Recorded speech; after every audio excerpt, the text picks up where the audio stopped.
Assalamualaikum warahmatullahi wabarakatuh. Yang terhormat Bapak Dasko, Pak Jujun, dan Pak Saan Mustafa.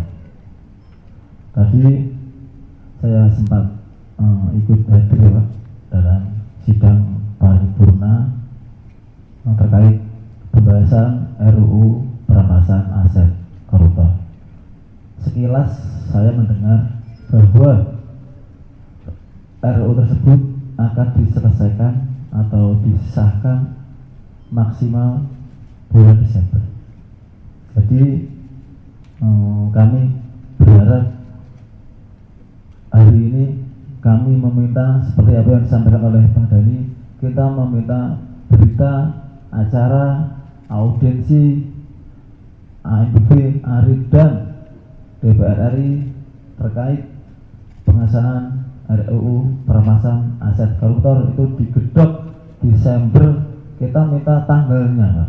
Jadi jelas.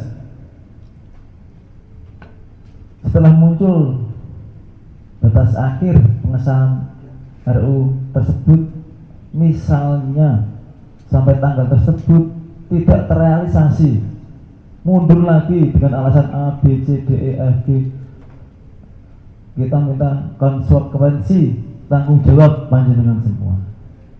Seperti contoh, maaf Pak Dasko, beliau siap mengundurkan diri, Pak Saan Mustafa juga siap mengundurkan diri, dan Pak Cucu juga siap mengundurkan diri jika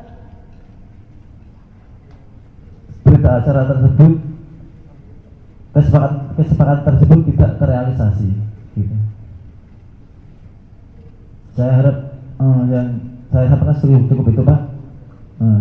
Dan saya sama teman-teman tidak ingin bertele-tele karena kasihan teman-teman yang di luar panas-panasan Pak. Gitu. Assalamualaikum warahmatullahi wabarakatuh.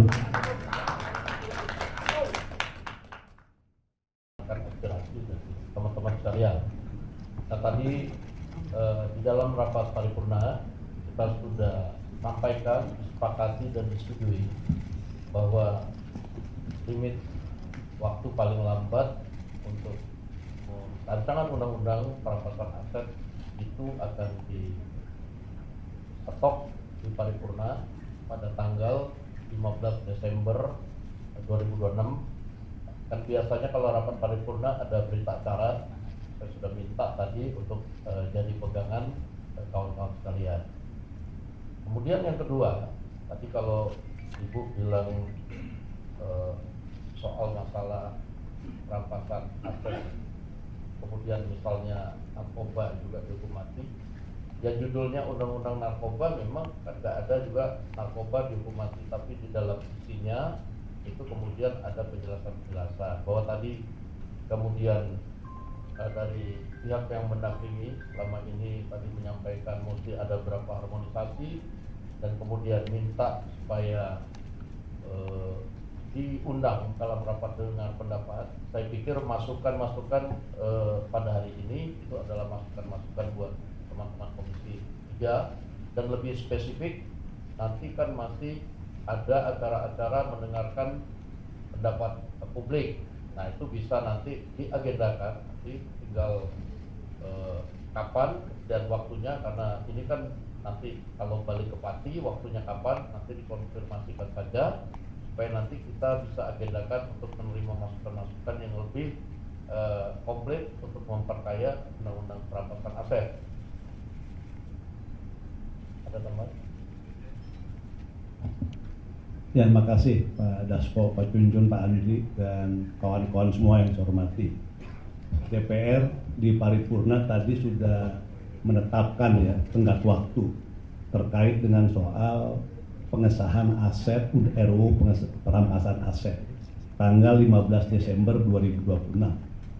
Dan tentu tadi teman-teman juga meminta soal jaminan, soal kepastian.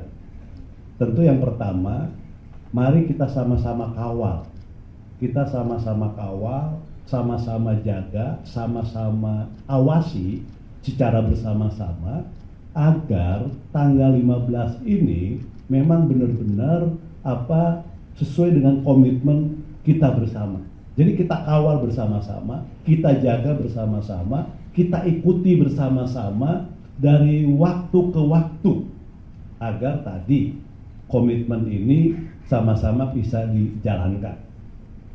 Yang kedua, komitmen untuk pemberantasan korupsi terkait juga dengan perampasan aset ini menjadi komitmen bersama.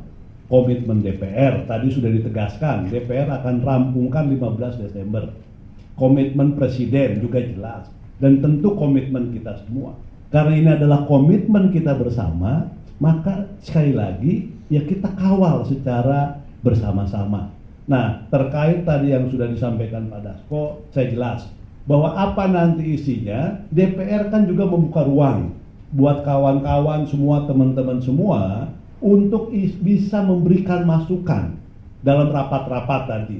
Siapa juru bicaranya, siapa yang diutus untuk mengikuti RDPU di DPR. Masukan semua. Apa yang menjadi masukan terkait dengan substansi atau isi undang-undang tersebut. Jadi sekali lagi, apa yang menjadi kekhawatiran, keinginan, itu sudah menjadi komitmen kita bersama, dan DPR sudah tadi di paripurna sudah menyampaikan dan sudah memutuskan 15 Desember 2026 itu batas untuk pengesahan RUU ini menjadi undang-undang.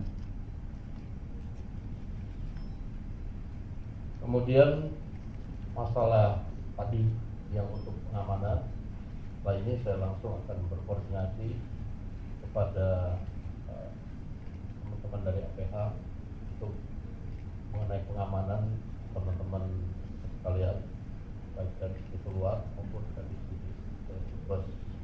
Kemudian untuk perwakilan kita membutuhkan nanti Ketua Badan Aspirasi ada Pak Ade Masjadi, nanti ditemani Bapak menemui perwakilan.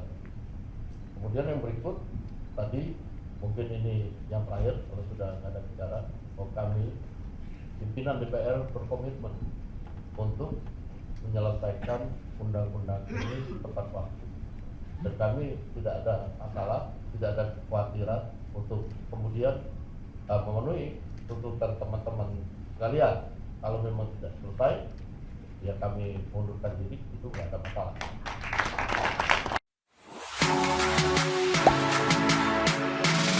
Gak sempet baca? Dengerin aja, klik icon text to speech di okezone.com.